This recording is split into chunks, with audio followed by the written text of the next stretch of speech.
जब एक साधु को हवाई जहाज से नीचे उतारा दिया गया। फिर जो चमत्कार हुआ उससे देखकर आपके भी रोंगटे खड़े हो जाएंगे।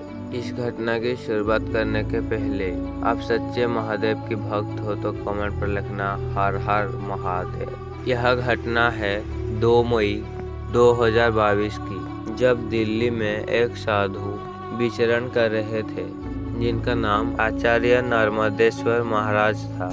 उन्हें कहीं से पता चला कि आज केदारनाथ में शाही सवारी निकलने वाली थी। केदारनाथ की सवारी में जाने का उनका बचपन का सपना था, लेकिन उनके सामने एक चुनौती थी। आखिर इतने कम समय में केदारनाथ कैसे जाया जाए। किसी व्यक्ति ने उन्हें सलाह दी, अगर आप हवाई जहाज के माध्यम में जाओगे तो 2 घंटे का सफर तय करके आप केदारनाथ पहुंच सकते हैं। जिसके बाद वो तुरंत दिल्ली के हवाई अड्डे पर पहुंचे।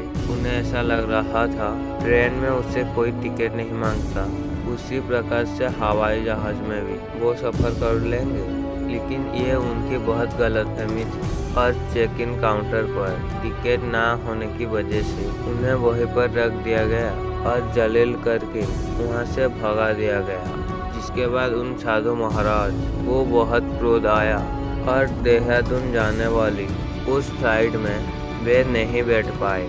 लेकिन अब जब चमत्कार होने वाला था, इससे सभी लोग अनजान थे। वे साधु महाराज हवाई अड्डे पर वही कुर्सी पर ध्यान अवस्था में बैठ गए। जब उस फ्लाइट ने 30 मिनट का आधा सफर तय किया था, तभी अचानक मौसम में अपना रूप बदला और भयंकर तूफान आने लगा। उस तूफान के चलते फ्लाइट को नजदीकी हवाई अड्डे पर उतरना पड़ा और कोई भी व्यक्ति देहरादून नहीं जा पाया। दरअसल केदारनाथ जाने के लिए सबसे नजदीकी हवाई अड्डे देहरादून है। हवाई अड्डे से 240 किलोमीटर दूरी पर बाबा केदारनाथ की धाम है। और एक चौंकाने देने वाली बात यह है, अन्य शहरों में जाने वाली फ्लाइट उसी मार्ग से निकल रही थी, लेकिन देहरादून के मार्ग में हर बार तूफान आ रहा था। ये सब उन बाबा का अपमान करने का शाही नतीजा था। वहाँ उपस्थित सुरक्षा गार्ड इस चमत्कार को समझ पाए। उन्होंने तुरंत ही नए पायलट से बात की। पहले ने इन सब बातों से यकीन नहीं किया, लेकिन चमत्कार देखकर उनके भी आंखें फट गई। वे लोग तुरंत ही साधु महाराज के पास क्षमा मांगने के लिए निकल गए। उन साधु महाराज के पास पहुंचकर उन सभी लोगों ने माफी मांगी और उन पायलट ने अपने पैसे पर देहरादून की एक फ्लाइट टिकट बुकिंग की।